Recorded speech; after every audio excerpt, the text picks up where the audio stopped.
Kitabu cha Wakorintho wa pili mlango wa 11. Hii ni sehemu ya pili.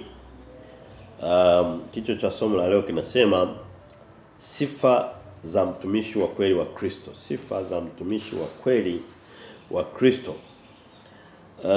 Kama utangulizi tumekwisha somewa mistari mingi kuanzia mstari wa 16 wa kitabu cha Wakorintho wa pili mlango wa 11 mpaka mwisho wa mlango ambao ni mstari wa 33. Ni mstari mingi kiasi chake. Na kama kumbukumbu tu huwa ni vizuri tujifunze katika muktadha mpana. Wiki iliyopita tuliona sehemu ya kwanza mstari wa kwanza mpaka 15 na ilihusu sana kwenye hii mistari alikuwa Paulo neno la Mungu linanena katika roho, akinena katika roho alikuwa anaongelea habari za jinsi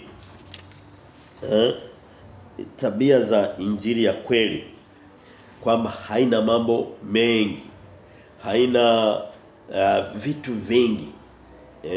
Leo hii ukienda hata katika makanisa kwa mfano au katika tu utumishi kwa ujumla wa injili au wa kazi ya neno la Mungu, vyote vile utakavyoweza kusema imani za Wakristo za wanadamu, kuna vitu vingi vimeingizwa humo. Kuna na makamati mengi, kuna vyeo vingi, kuna mashughuli mengi.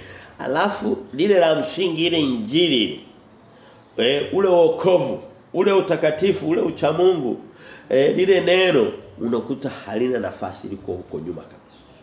Kwa hiyo tuliona kwenye kiliyopita ambao tutaki kunasema injili ya kweli haina mambo mengi.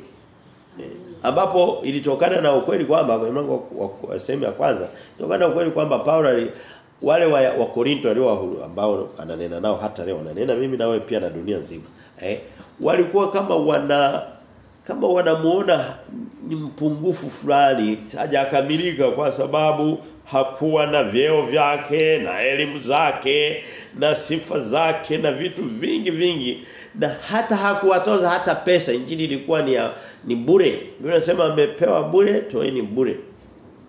Umepokea bure, toeni bure. Kwa hiyo hakuwa anatumia, anasema nilazimika hata kutumia posho zangu, chochote nilichokuwa nacho ili kusudi niwahudumie bure. Msije mkadhani kwamba niko hapa na natafuta vitu vyenu, bali natafuta roho zenu. Na sio kwa ajili yangu, ni kwa ajili yenu wenyewe na kwa ajili ya ufalme wa mbinguni. Ndicho alivyokuwa anasema wiki iliyopita. Sasa leo anaingia, unaweza kusema ni kama anaingia katika mtego wa makusudi. Amefanya makusudi. Zile sifa, yale mambo makubwa na nini anaanza kuyasema, lakini katika utaratibu wa kimungu zaidi. Anaongeza na vitu vingine vya nje, tabia zake, mienendo yake, utumishi wake umeendaje, kitu ambacho alikuwa anataka kisiwe sehemu ya utumishi wake, ibaki siri yake na Mungu wake na watu wanaweza kuona. Unaweza kusema sasa mbona kama sielewi? Kweli unaweza usielewe moja kwa moja, lakini tutakapoenda kwenye mistari tutaiona anataja sifa zake katika utumishi, mambo anayoyapitia ili kusudi yamkini na wewe na mimi tuwe tayari kuyapitia. Amina. Sehemu nyingine anasema nifuateni mimi kama ninavyomfuata Kristo. Leo anatuambia sifa za kweli, njia ya kweli anayopitia mtumishi wa kweli wa Kristo. Kama rejea tu leo hii utumishi wa mtu kwa Mungu wake au katika yote vile imani zao, dini zao, madhehebu yao, wanaangalia vitu vya nje. Ndicho kigezo.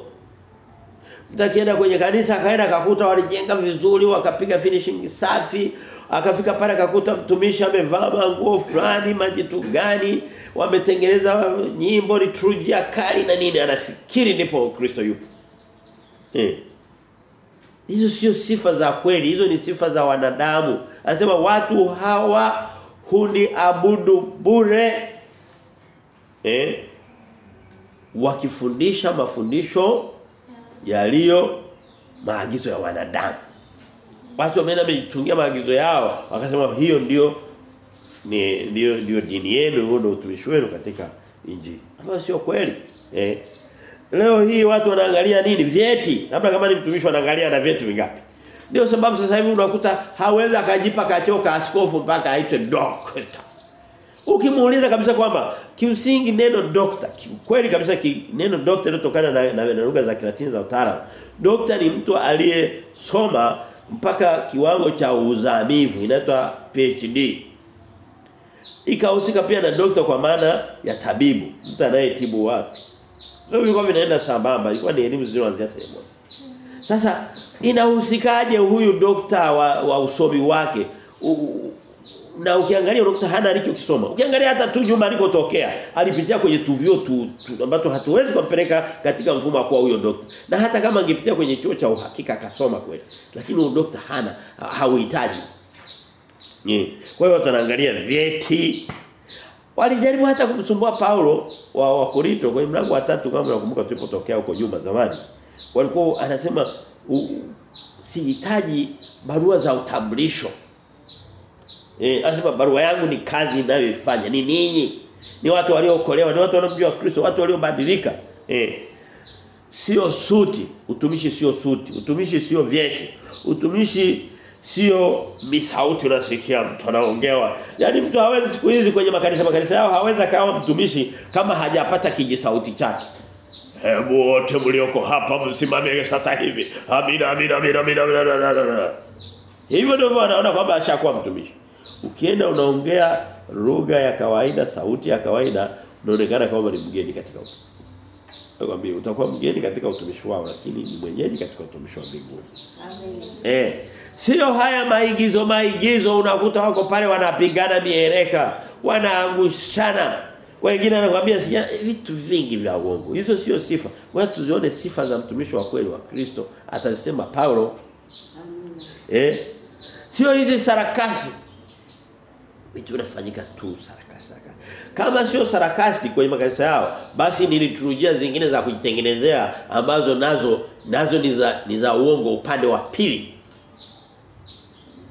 Na uongo upande wa pili.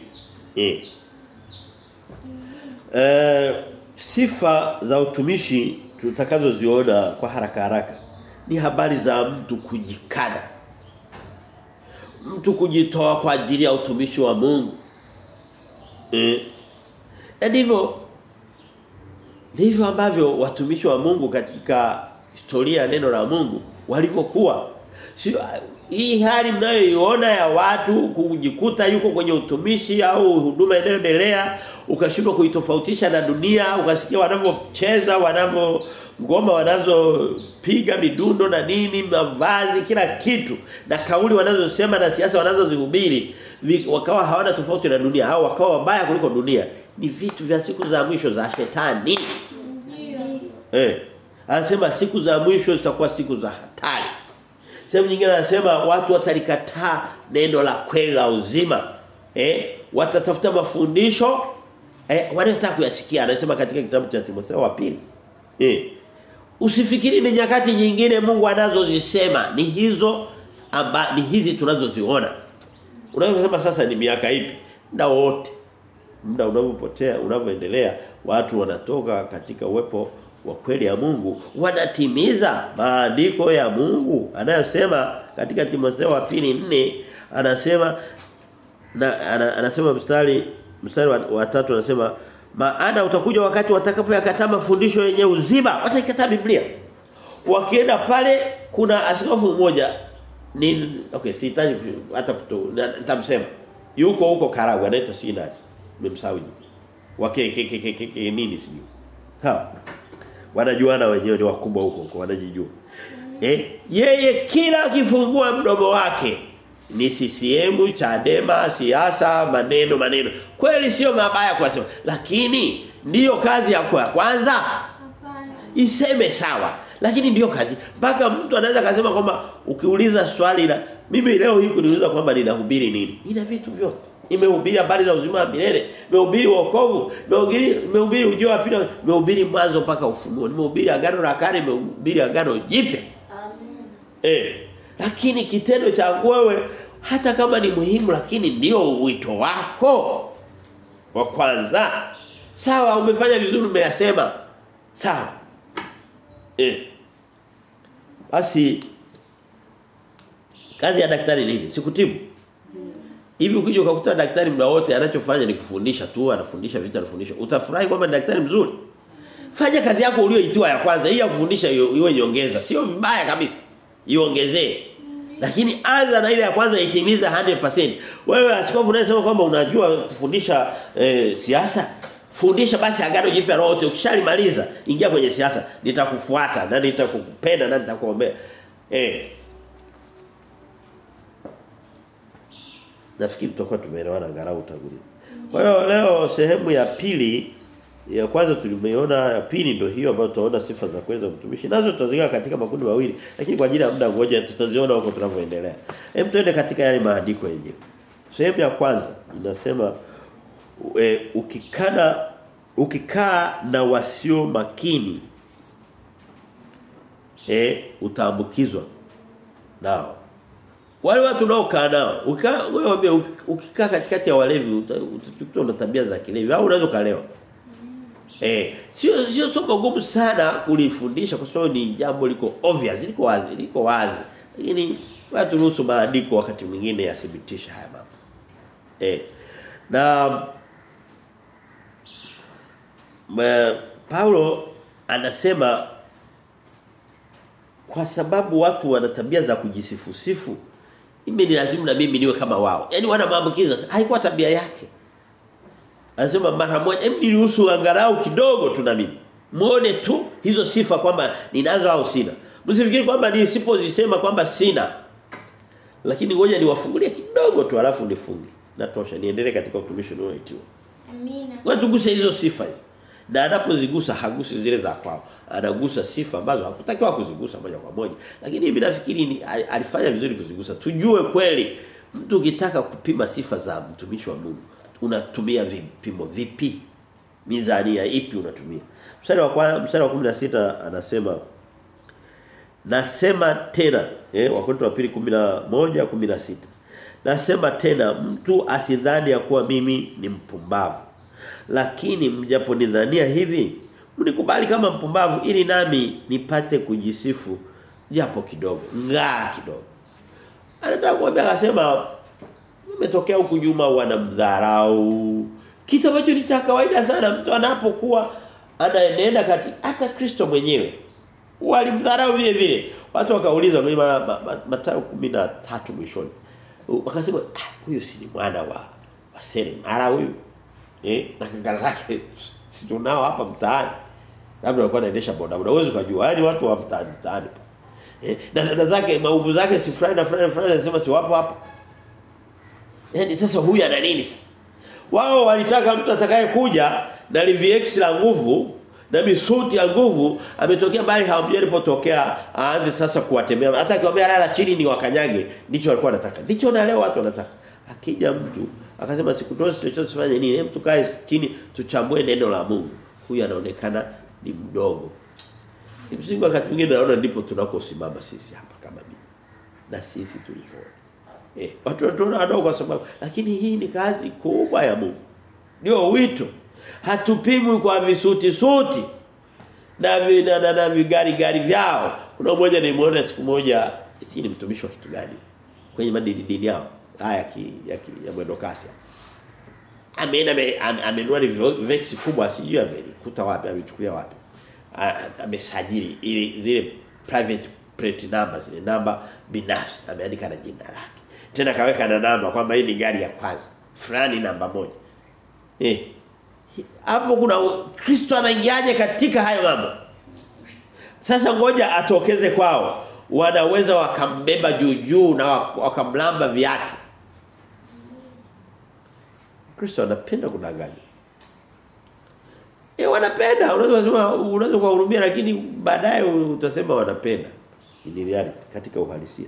Nasema mtu asidhani ya kuwa mimi ni. Anasema kwamba vyovyote mtakavyonichukulia udhaifu wangu naoona na nini, msifiki kwamba ni mpumbavu au kwamba mimi sijiinui staji mambo yangu, staji nilipotembelea, nilikopita kote, ninakojulikana, niko hudumu na nini. Msidhani kwamba mimi ni mdogo au mpumbavu, ni mtu asiye na kipimo. Anasema ninavyo vyote. Mstari wa 16. Kwamba mtu haonyeshi CV yake. CV ni nini? Sifa zile. Kama hazionyeshi usidhani kwamba kwa anazo. Lakini mtu unayemwona mara nyingi anakuambia sifa zake, ujue ni hizo tu anazokuambia, na nyingine ameweka chumvi. Mimi sio kawaida bwana. Sayansi yote naijua kichwani. Uongo. Mtu mwenye kuweza kitu. Hivi ulishawahi kusikia watu wenye pesa zao wanajitapa kwamba ninazo hela nyingi sana? Akatoka mtu kama yule nani anaitwa Baresa. Anasema mimi na mapesa kupindukia. Utamkuta anasema ngoja ukutane sasa na mmoja kara karusha kake hapo ni bandarini. Hata wewe unajua mimi nazo nyumba hizi jini hapa. Mwenye nazo hasemi.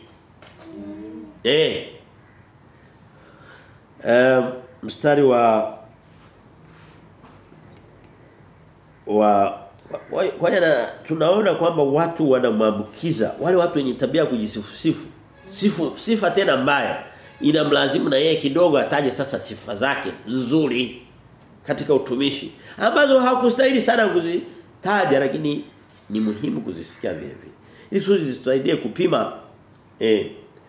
Mstari ule wa 17 nasema wanasema kama mkisikia natoa sifa zangu mkaona na tabia zangu zote mkaniona kama ni mtu mpumbavu, basi mnipokee kama mtu mpumbavu. Yaani mnisamee kidogo kwa dakika hii. Siko hivi siku zote.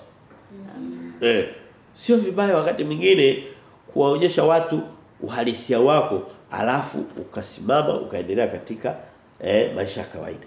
Mstari wa 17 nasema ninenalo silineni agizo la Bwana bali kama kwa upumbavu katika ujasiri huu wa kujisifu. Anasema hizi sifa hii hali ya kujisifu hii.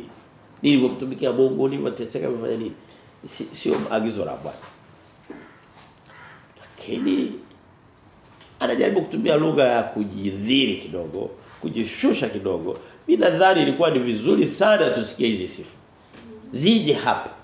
Zitusaidie kuwapima watumishi. Kuwapima watumishi. Na unaweza sasa ukiwapima iweje? Niweze kuwafuata. So katika maisha yetu lazima tuwe na sehemu lazima tuwe na ufuasi fulani. Aliyetangulia mbele kabisa ni Kristo, lakini kuna ufuasi fulani. Kuna watu wanaotulisha neno la Mungu. Mstari ule wa 18 anasema kwa sababu wengi wanajisifu kwa jinsi ya mwili, mimi nami nitajisifu. Tuko tunaangalia kipengele kidogo kinachosema ukikaa na watu wasio makini watakuambukiza kutokuwa makini. Mstari wa 18 ndio unajibu hiyo hoja, kwa sababu wengi wanajisifu kwa jinsi ya mwili, mimi nami nitajisifu. Ukikaa na watu wenye tabia fulani utajikuta umejifunza tabia zao. Lakini vile vile kama ni mtu mwenye ufahamu mzuri moyoni, fahamu zako zinafanya vizuri, wakati mwingine unaweza kukaa na watu wapuuzi, usiwe mpuuzi. Nani mwenye maneno? Hasa ukiwa umejifunza. Lakini kama kwa asili ya mwanadamu mtu ufanana na alipa. Ila ukiwa na mguso wa kimungu, ukijua hii kweli, ukiwa umejifunza neno kama hili, inaweza kusaidia kutambua matatizo yalipo, watu wapungukiwa nini, ili kusudi uwe kinyume nao. Na hakuna kitu kibaya kuwa kinyume na mambo mabaya. Ngombe tunaishi katika ulimwengu ambao umejawa na utandawazi, uliojawa na machafu mengi. Kweli. Nisipoweza kujidhibiti, kushindana na hayo yote, utaelea na mimi nitaelea katika hayo machafu hayo. Kwa hiyo Paulo anasema kwa vile inaonekana watumishi waliopo maeneo haya au wa dunia hii ni wenye tabia za kujisifu. Ngoja msije mkadhani kwamba sina kasifa hata kamoja kwa kukataja. Niruhusu nitoe kasifa kadogo alafu sitaendelea huko. Ndicho anachowaambia. Na ndicho tunachojifunza sisi pia katika maisha yetu. Wakati mwingine wasipendi kutaja labda kama na sifa. Sina kama na sifa zote za maana. Lakini zile kidogo ndizo nazo naweza siku moja nikalazimika kuzitaja sehemu fulani ili kusudi watu wasidhani kwamba na bibi simu. Wasidhanie hivyo. Mstari ule wa 19 anasema ninyi kwa kuwa mna akili mnachukuliana na wajinga kwa furaha. Hii ni lugha ya kebehi fulani. Sio kebehi mbaya. Ni kama vile kumwambia mtu neno ili kusudi angamue ajue huyu kwa ananiambia kinyume huyo. Umepaka mafuta umependeza, unajua asubuhi nzima hujapaka mafuta umepauka. Unajua pata ujue kama jamani nimepauka na mimi nikapake mafuta. Ndicho anachosema ninyi mna akili, mnachukuliana na wapumbavu hamna shida. Wakorinto wenye akili wanajua Paulo anasema kwamba sisi akili zetu ni pungufu tunadanganyika kirahisi. Naweza katoka kama anasema jamani nyinyi Wakristo mlioko hapa mko mnajitahidi yani Biblia yote mshaijua mnasoma vizuri. Ndio anawaambia kwamba hamjasoma vizuri. Ndicho anachofanya anatumia lugha kama ya kukemea au anaongea kinyume nyume. Ili kusudi mtu ngamue. Ninyi kwa kuwa mna akili mnachukuliana na wajinga kwa furaha. Kwa sababu anaifurahia kwa hivi kuchukuliana na mjinga kwa furaha ni sifa nzuri. Mjinga hawezi kuchukuliana naye. Huwezi kupigana naye. Huwezi kufanya nini lakini kuchukuliana naye maana yake ni kuendana naye mkawa wajinga sambamba. Kuchukuliana na mtu ni kuendana naye.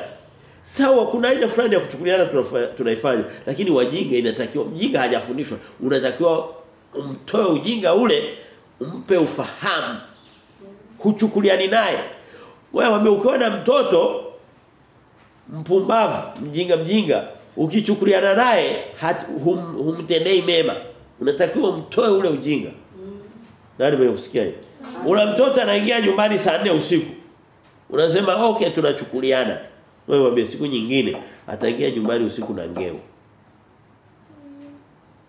Au atalala huko. Na utamkosa utaenda kumtafuta aidha mochwani au jela au polini labda wamemtupa huko ameliwa na wanyama au ameuawa na majambazi. Kuchukuliana na ujinga sio sifa. Paulo naona wewe mara nyingi unapofika hatua ya kuongea kama Paulo ni pale unakuwa umewaambia watu kwa lugha ya kawaida ukaona wameshindwa kukuelewa.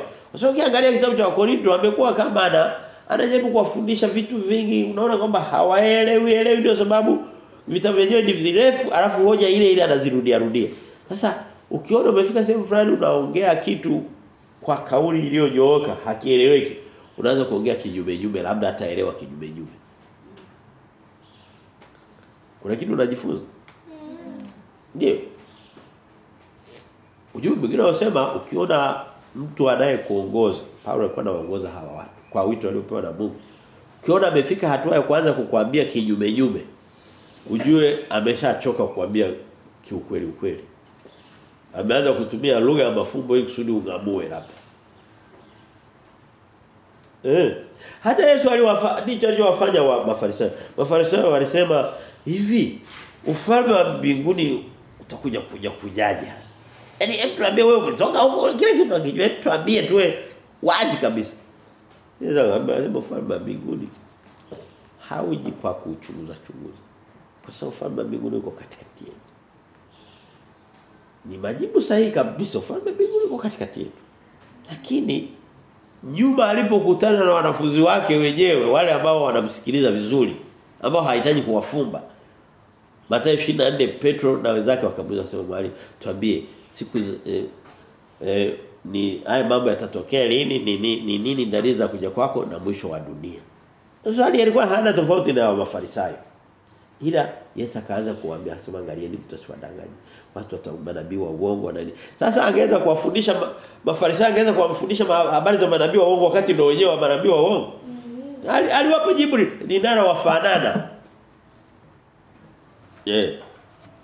Nasema kwa nini ongea nao kwa mafumbo na mifano? Akasema ninyi mmejaliwa kusijua siri za ufalme wa mbinguni lakini wao hawakujali. Hawaweza kaelewa nikawaambia kweli. Kwa hiyo bora niwaambie hivi wanaweza kusikia. Ufalme wa mbinguni uko katikati yenu hamna haja kuhangaika nao mmekamilika ninyi ni taifa la Mungu kila kitu Mungu yuko katikati yenu mko mmemaliza. Sivyo? Kimsingi. Kwa hiyo tunachokiona na mstari wa 19 sema ninyi kwa kuwa mna akili mnachukuliana na wajinga kwa furaha. Mstari wa 20 ndio anafafanua kwa nini hiyo kauli ameitoa. Ni vipi wanaochukuliana na wajinga kwa furaha anataka kuambia ndio unajua kabisa kwamba anawakejea au anakebehi fulani. au anawaambia kinyume wangamue. Kwa sababu huko kwingine anasema kwani haya yote ninayofanya mnadhani siwapendi? Anasema Mungu anajua nawapenda. Hata kama nitawaambia kinyume nyume sio kwa kuwapenda. Ninawapenda sema anasema niko tayari kutapanya nilicho nacho na hata kutapanywa nafsi yangu mwenyewe ili kusudi muweze kuwa wa Kristo. Amen. Kwa hiyo kuwapenda na wapenda na kuambia hii lugha ambayo kidogo imekaa kinyume nyume ni kwamba tu labda alikuwa amechoka kidogo nao. Mpaka kaanza kujisifu amechoka nao. Mstari wa 19 wa 20 nasema maana mwachukuliana na mtu akiwatia utumwani, akiwameza, akiwateka nyara, akijikuza, akiwapiga usoni. Hizi ndizo tabia ambazo manabii wa nchi hii wa siku hizi wanazozifanya kwa Wakristo wao na watu wanachukuliana nao. Wanajikuza. Wanajitukuza. Wanawatemea mate, wanawanyang'anya pesa zao, watu wapo tu wametulia. Hiyo fundisho la Paulo linalihusu. Unahusu Wakristo wale. Nabii wao ni nabii yupi asiyefanya haya yote? Na Paulo alipokuwa anaongea na hawa wa Korinto, alikuwa ukiangalia sehemu nyingine alikuwa anawaasa dhidi ya mahubiri ya uongo na watumishi. Huku mbele atasema mlango wa 12 anasema ni watumishi wa giza wanajifanya kama watumishi wa Mungu, ni watu wanaowadanganya. Wakiwadanganya wananifanya mimi nionekane ndio muongo, labda kwa sababu niko mmoja au tuko wawili na Tito na labda na Timotheo, wao ni mabia. Leo hii sisi tunavyohubiri hivi, mtu anaweza kusema sisi ndio tunasema uongo. Okay, wakifikiri hivyo safi kabisa. Mwenende na amani katika kufikiri vibaya. Na mimi ngoja niseme hivi. Kwa sababu nini? Kwa sababu uko kote wanaenda wanahubiri siasa, wanahubiri fedha, wanahubiri sifa zao, wanahubiri uongo, anasema wanasifiana wao kwa wao mpaka wanakosa kuwa na akili. Ndicho anachokisema. Mstari wa 20 mstari wa 21 anasema ananena kwa jinsi ya kujidhiri kana kwamba sisi tulikuwa dhaifu, walakini akiwa mtu ana ujasiri kwa lolote na nena kipuuzi, mimi nami ninao ujasiri. Hiyo ni kauli sentensi iliyojawa na michanganyo fulani, lakini ukifumbua vizuri ile sentensi anasema maisha yangu kunena kwangu nimeonekana nilikuwa nafanya katika kujidhiri kujishusha. Lakini anasema sio uhalisia kwamba nimejishusha, kwamba sijajitukuza, sio kusema kwamba mimi sio mtu aliyetukuka. Na Mungu anataka tujishushe ili kusudi Mungu atuinue. Kwa hiyo watu wakadhani kwamba amejishusha kwa sababu hana cha kuonyesha cha alivyopanda. Anasema mimi siko hivyo, ngoja niwafungulie kidogo kasivi kangu mkasikie. Ndio anaanza kukafungua sasa kale kasivi ambako ndo kipengele cha pili nasema sifa za mtumishi, anaanza kuzitaja. Huku tuko tunaangalia jinsi alivyojipanga kuzitoa na akatoa tahadhari na jinsi alivyokuwa na nini. Sasa anaanza kuzisema hata kama hakustahili kuzisema. Kama usingizi umekupata simama.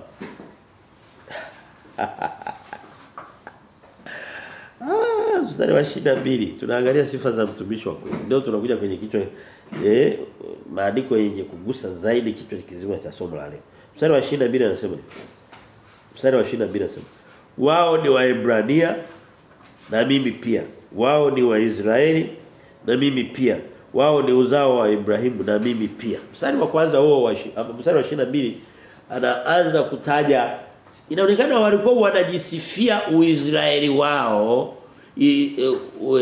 Waebrania wao, wana wa Ibrahimu, Uyahudi wao. Anasema kama ni hivyo, hiyo sifa kama ni wanaitumia na mimi ni yangu. Na hii ni kwa sababu sina muda kufafanua hivi vitu kwa msaada, kwa sababu tukakaa huko milele. Lazima tuende kwenye, by the way, tunajiandaa labda tukitoka hapo tuende kwenye kitabu cha Thessalonike. Tumeshaanza kukaribia kukimaliza hiki kitabu. Ni neema ya Mungu sana. Lakini kama ningekuwa na uwezo wa muda mrefu ningefanua vitu vingine. Kuna watu nakuta anataja sifa zake, ukigundua nakuta hizo sifa wote wanazo. Lazima kama wanazo na mimi ninazo. Wao ni Waebrania anazitaja. Ukisoma kwenye kitabu cha Tito sehemu fulani anasema mashindano ya nasaba za mtu. Mimi ni ukoo fulani, mimi nimetokana na nani, babu yetu si wa nini, alikuwa mtu mkubwa nini. Anasema hivyo vitu vyote ni upumbavu. Wewe mwambie hata maisha ya leo nani wako alikuwa nani huko nyuma, hata wewe mwenyewe ni nani? Kwani nikijisifu leo nikafa leo nitaondoka nitakuwa nimepata nini? Nitakuwa nimepata nini? Anaendelea mstari ule wa kwa hiyo kibiblia hasa kwenye Agano Jipya na saba za mtu Timotheo Tito 3:9 na Paulo anasema mashindano ya kina saba usiyaruhusu kabisa katikati yenu. Kwamba mtu anataka kujifanya mkubwa kwa sababu ni nasaba labda ametokana na Musa huko nyuma. Musa ni Musa. Na yeye alikuwa na damu kama mwingine yote yule, kilichomtofautisha ni utumishi wake, na ukiwa na utumishi mzuri utakuwa tofauti vile. Na huhitaji kuimba. Mstari wa 23. Kwa hiyo unaweza kusema tuko tunaangalia sifa za mtumishi wa kweli wa Kristo. Sifa za mtumishi wa Kristo hazitokani na nasaba yake. Paulo anasema kama ni hizo sifa na mimi nazo na sizitumii. Nasaba ni asili ya mtu. Mstari wa 24, 23. Wao ni wahudumu wa Kristo na nena kipumbavu. Hapa natumia kiwazimu lakini sio kweli. Nena kipumbavu. Mimi ni zaidi. Anasema kama ni swala la utumishi, wanajisifu utumishi, mimi na wazidi. Huku nyuma tumelingana, wametokana Ibrahimu, wametokana na Yuda, wametokana na Israeli, sisi niko sawa. Lakini kwenye utumishi ambao ndipo pazito hapa, ninawazidi. Na wanaanza kulisikia kwa mara ya kwanza. Walikuwa hawajawahi kumsikia Paulo anataja CV resume yake ya utumishi. Faili lake la utumishi analifungua. Leteni faili lenu na mimi nilete la kwetu tupima, tulinganishe. Leteni mitihani yako na mimi nilete ya kwangu, tulinganishe nani kafaulu. Anaanza kuzitaja zile sifa. Na hizo sifa ndizo tunajifunza leo, sifa za mtumishi wa kweli wa Kristo. Ngoja nizipitie haraka sana, ni nyingi. Na siwezi kusema kwamba ni lazima zote ziwepo, lakini ule upana wa aina ya hiyo wa sifa za namna hiyo katika utumishi. Hizo ndizo sifa za kweli za mtumishi wa Kristo, kwa injili ya Kristo. Amen. Mstari wa 23 tulikuwa nasoma. Wao ni wahudumu wa Kristo na nena kipumbavu. Mimi ni zaidi katika taabu kuzidi sana. Sifa ya kwanza ya mtumishi nimezijumulisha nikakuta zinafika kitu kama 30. Kutegemea jinsi tutakavyozihesabu na nini. Lakini naomba nisizijumlisha hapa, sina huo muda. Nataka leo nimalize huo mlango. Mimi ni zaidi. Kama ni utumishi mimi ni zaidi. Anataja kwa nini na wazidi. Hicho kitu alikifanya wao hajakifanya. Kwa hiyo yuko juu yao. Ni akina nani? Watumishi wa injili wote unaosikia wanazunguka leo hii. Ndio maana yake katika ulimwengu wa leo. Katika utumishi wa leo. Naweza nikasema okay. Hebu jaribu nawe kujiweka kwenye kipimo cha Paulo. Je, wao wanahubiri injili? Na nitasema mimi zaidi. Katika kuhubiri sura kwa sura zaidi yao. Katika kuhubiri haya maandiko kuyalipia yakaenda yakafika sehemu zote ambapo lugha ya Kiswahili inaongelewa na wazidi. Amina. Na hiyo ndio utumishi wenyewe. Watu kumjua Mungu wao. Amina. Sasa kwa mfano kama utumishi wako ni suti ulizo nazo, leo umevaa hii, kesho umevaa ile na nini? Hizo suti ni nini sasa? Nimehusikaje? Kwanza zamani ilikuwa ni pamba, ilikuwa Shinyanga inalimwa. Wataalamu wa viwanda wakazikonvert kama nguo, mafundi wakazishona, ukaanza kujiweka huko. Nini umehusikaje? Hata kushona au kushona wewe? Kama ni hela umekusanya za sadaka za watu wako. Sifa yako imeingilia wapi? Anasema anaanza katika taabu kuzidi sana. Sifa ya kwanza tunapopata taabu kwa ajili ya Kristo ya utumishi, hiyo ni sifa nzuri. Katika vifungo zaidi sana. Kama mtu labda umefunga na vifungo viko vya aina nyingi. Unaweza kuwa ni kifungo hivi, unajua kwa mfano kutengwa na watu, marafiki na nini, na ina fulani ya kifungo na nakubaliana mimi. Kile kifungo kikubwa ni kule kuwekwa ndani. Jela. Selo.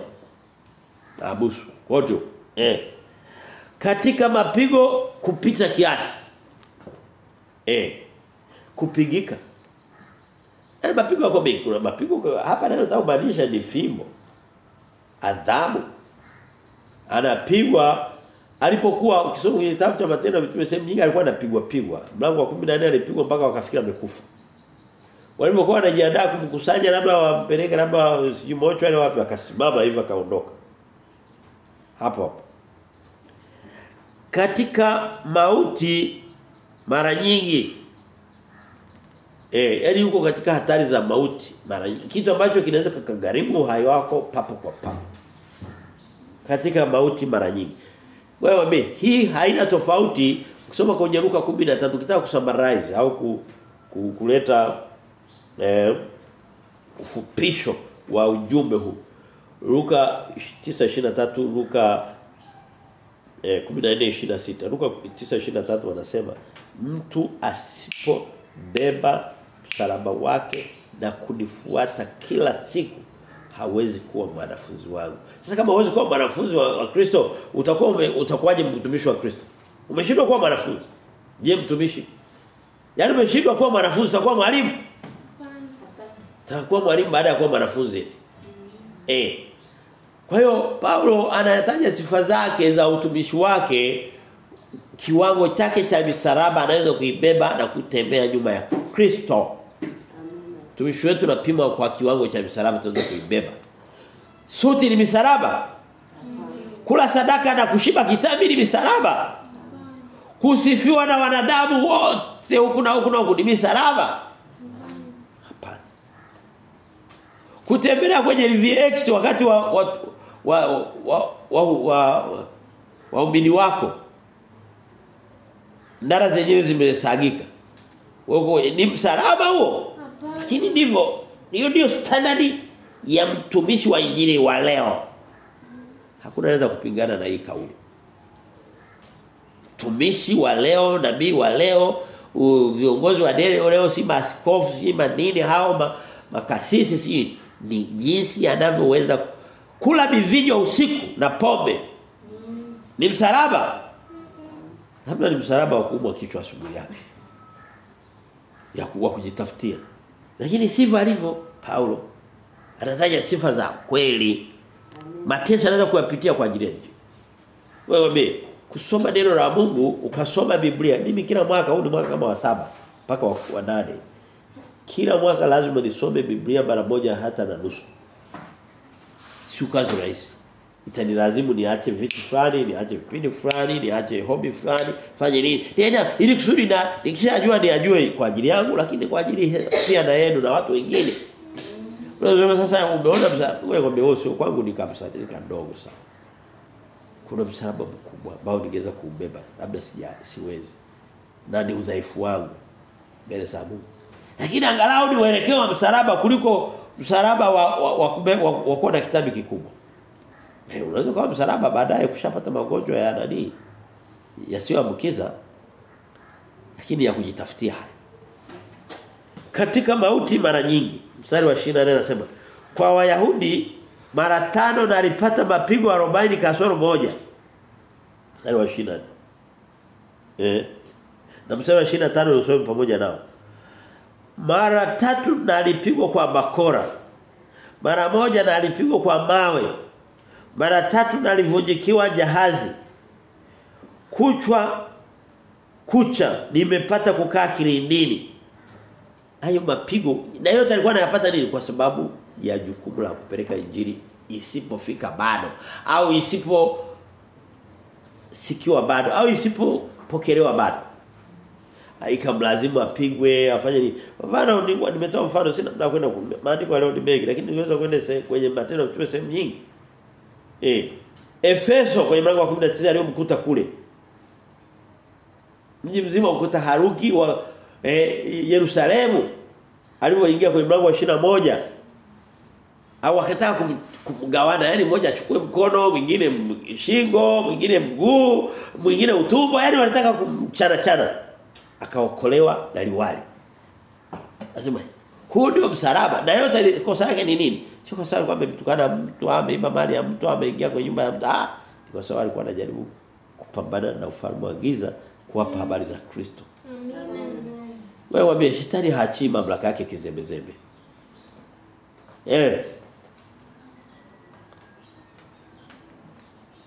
Mstari wa 26. Katika kusafiri mara nyingi, wewe waambie watu wengine wanajifanya kupenda safari, lakini unapokuwa kwenye safari ya mateso, safari ya kupeleka injili, hujui utafikia wapi, una nauli, unaenda tu mradi upeleke injili. Sio wewe tuliwahi kupeleka injili karibu na ziwa Tanganyika. Nilishawahi kuwapa ule mfano. Ni useme tena au ni mlisha mnakumbuka vizuri. Na sio hapo tu tushapeleka injili sehemu nyingi. Tulipofika kule usiku, sijui ni saa ngapi, maana sikujua. Nilishtukia nishanyolewa. Vile vishungi vilikataa kuota kwa muda wa mwaka mzima. Shetani haachii mamlaka yake kizembezembe.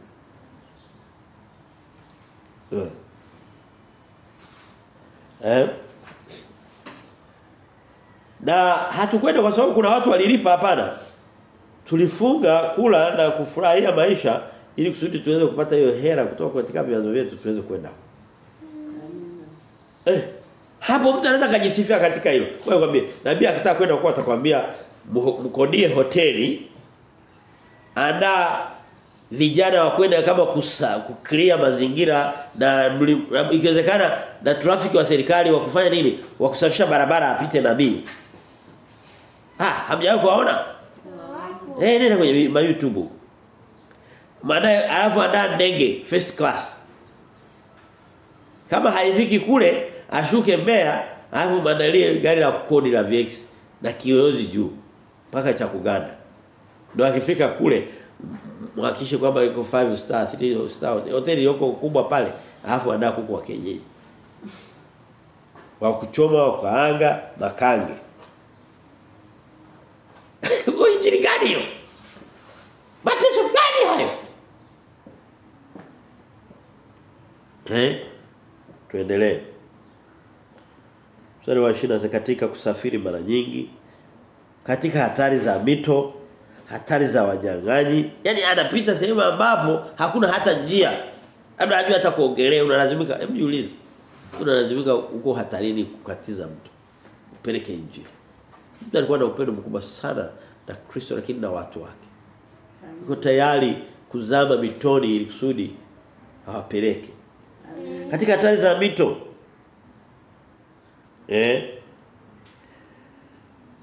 hatari za wanyang'anyi, hatari kwa taifa langu, hatari kwa mataifa mengine, hatari za mjini, hatari za jangwani, hatari za baharini, hatari kwa ndugu wa uongo.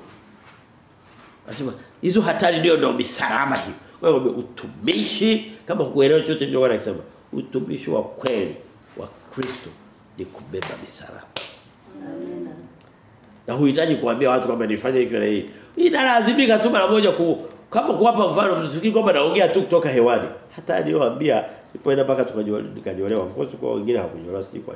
Lakini wote vile sikusema vile kwa sababu nadhani kwamba nafanya ili kusudi nionyeshe nilivyokuwa na utumishi wa nguvu sana. Kwa sababu hata hakuna kilichoota. Tulipanda neno siji kama liliota. Hapana, ni kwa ajili tu niwape mfano. Anasema mstari wa 27, katika taabu na masumbufu, katika kukesha mara nyingi, katika njaa na kiu, katika kufunga mara nyingi, katika baridi na kuwa uchi. Anasema mimi maisha yangu hayakuwa maisha yenye neema sana. Njaa ninaijua, uchi, kuishi maisha kuvaa nguo moja na kuvaa nguo isiyopendeza, isiyovutia, isiyonyooshwa, isiyofuliwa ambayo imechanika nyuma kidogo watu walikuwa wanalazimika kupiga mpaka viraka. Yaani tunapiga kiraka mpaka cha gunia. Huna kipande cha nguo cha unatafuta gunia, unashonea na nyuzi za gunia, uongo.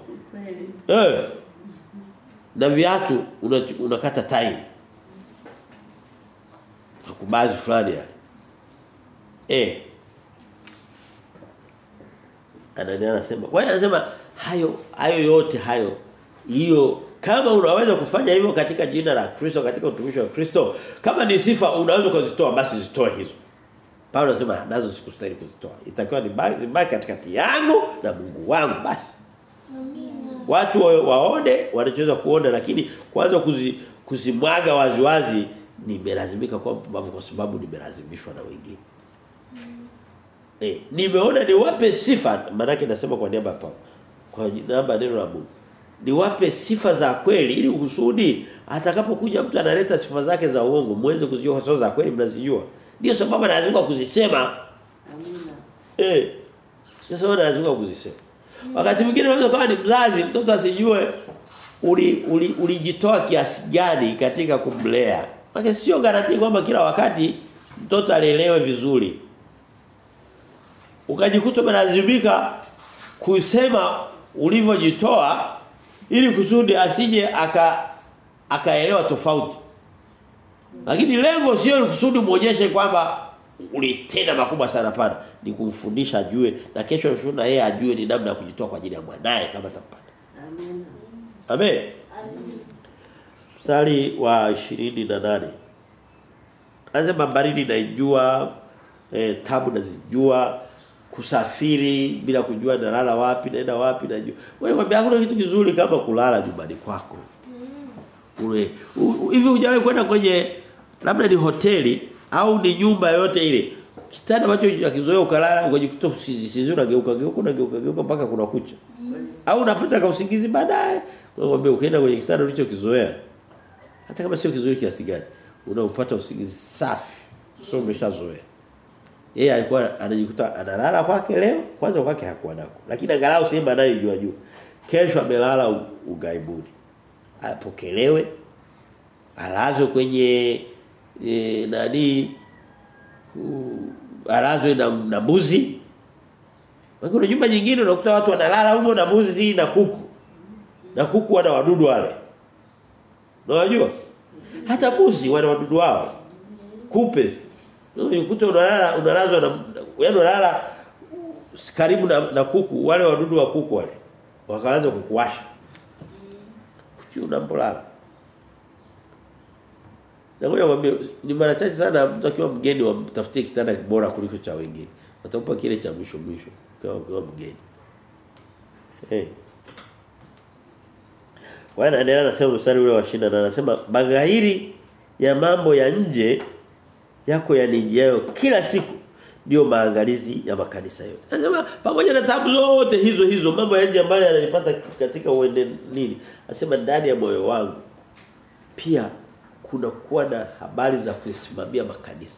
Leo napiga. Yaani hata kama niko ugaibuni naletewa taarifa, napigiwa simu labda kama simu zilikuwepo. Baada kanisa hili liko linavunjika. Kuna mtu ameingia pale anataka kulihamisha lote watu waondoke. Wapoteze utumishi ule. Anasema hilo nalo mbali na hayo yote yanayonipata ya kupigwa viboko 39 mara 5 40 kutoa kimoja. Nimepigwa mara 5. Anasema mbali na kupigwa na kuteswa na kupigwa mawe na nini, kuna habari ya kupambana na makanisa niliyoyaanzisha kusudi watu wasimame katika imani. Maana yake tunachojifunza ni kwamba mtumishi wa kweli ana mzigo wa maisha yake mwenyewe kama yeye, alafu ana mzigo wa watu wengine. Amina. Unaweza kuona pambana na uchumi wako, kumbe kuna na uchumi wa mtu mwingine na unapambana nao. Nasema baghairi ya mambo haya. Baghairi ni kama in addition au zaidi ya hayo. Mbali na hilo. Anasema mbali na hayo baghairi ya mambo haya ya nje yako yanijao kila siku ndio maangalizi ya makanisa. Anaenda mstari wa 29 anasema sasa kwa habari hiyo yote niliyowaambia matatizo niliyopitia na taabu nilizopitia na nimesema kwa ufupi. Mimi naamini nitaja kwa ufupi. Ukitaka kujua nenda kwenye kitabu cha Mathayo kuanzia mlango wa 11, mlango wa 9 tu alipokutana na Kristo mpaka anaofunga mlango wa 28. Alikuwa hajatulia popote pale. Nenda katika sehemu hii. Basi anasema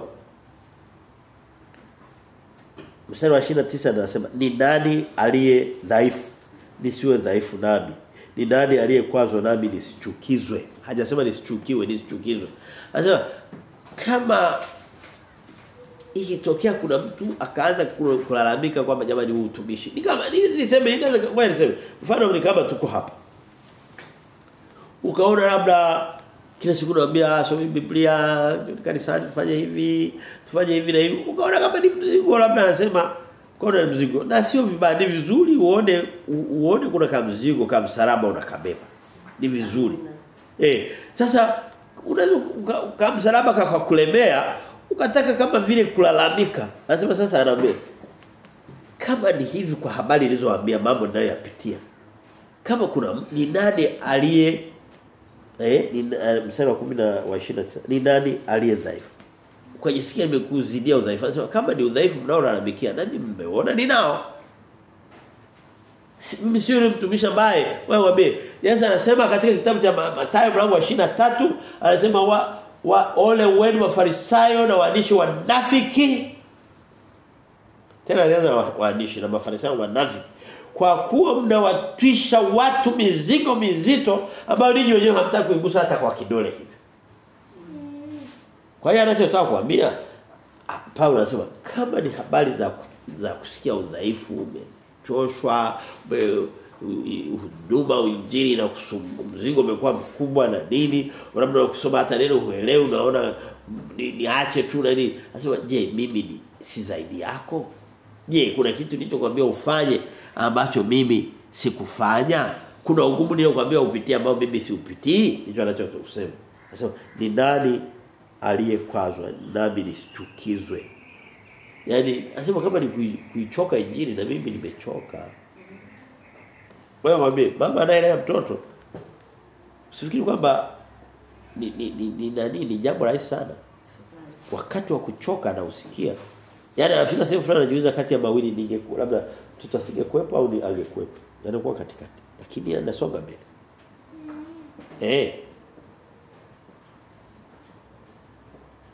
Baba anaelea watoto.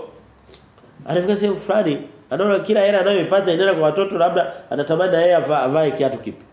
Nasema mbona angalau ningekuwa sina hawapo. Lakini bado anatamani au wawe.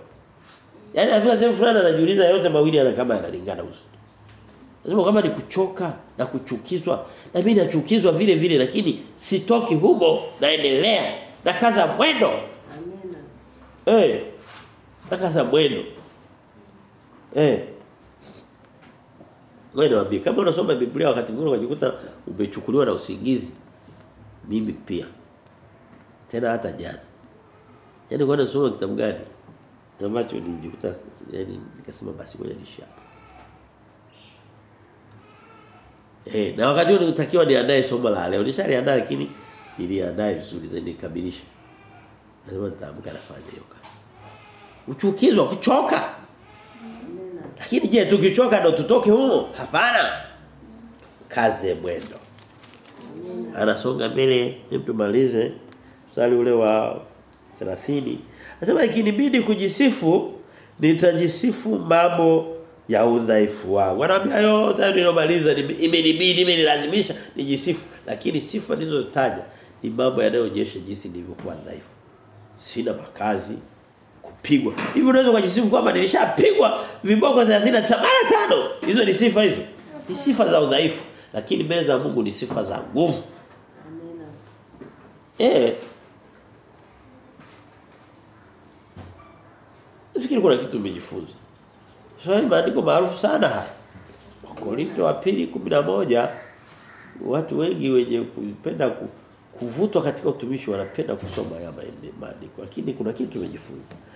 Mstari wa 30 1 anasema Mungu Baba wa Bwana wetu wa Bwana Yesu aliye mtukufu hata milele anajua ya kuwa sisemi uongo.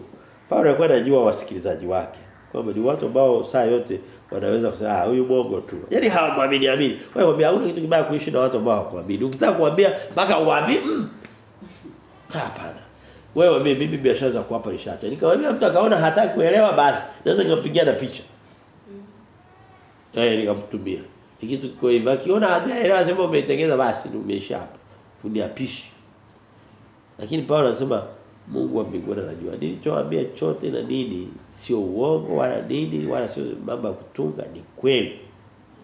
Niamini msiniamini Mungu wa mbinguni ndiye atakayethibitisha.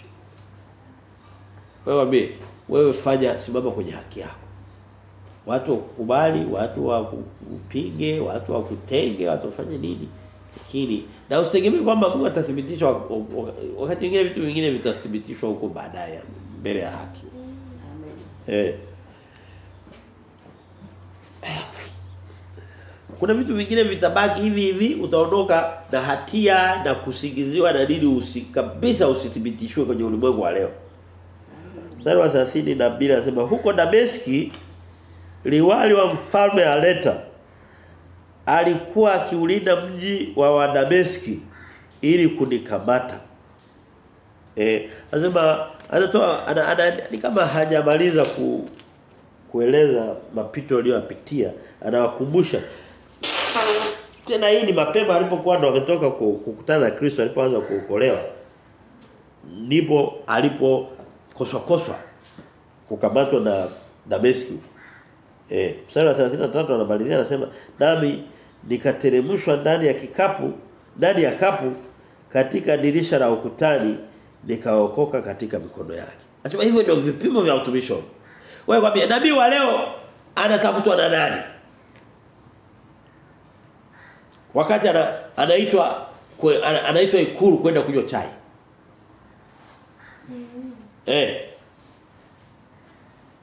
Anaitwa benki kwenda kukopa. Mkopo usio na riba. Kwa sababu ana pesa mengi. Paulo angeitwa na nani katika hao? Mtumishi wa kweli anaitwa na nani katika hao? Matendo ya Mitume 9:24 sina muda kwenda huko labda ni sijui kama nitaweza. 9:24 ngoja. Sihitaji kufungua. Kitabu cha Matendo ya Mitume tushakisoma mara hizi mara mbili. Kwa hiyo tunakumbuka alikosokoswa ikabidi aingizwe kwenye kapu ashushwe kwenye ukuta wa mji ndio aokoke, vinginevyo walikuwa wanammaliza. Mapema kabisa hajaanza hata kutumika. Kwa hiyo nasema hizo ndio sifa ujumbe wa leo ni kwamba sifa za mtumishi wa kweli wa Kristo ni taabu anazopitia kwa ajili ya injili. Sio vitu vingine. Basi kwa tuishia hapa. Mungu wa mbinguni awabariki. Baba tunakushukuru kwa ajili ya neno hili. Tunakushukuru Mungu kwamba haya yasitukwaze wala yasituchukize bali yakatutia hamasa katika kutumikia na kupata sifa njema katika utumishi wa ufalme wa mbinguni. Tunakushukuru Bwana katika jina lako Kristo tunaamini na kupokea yote. Amen.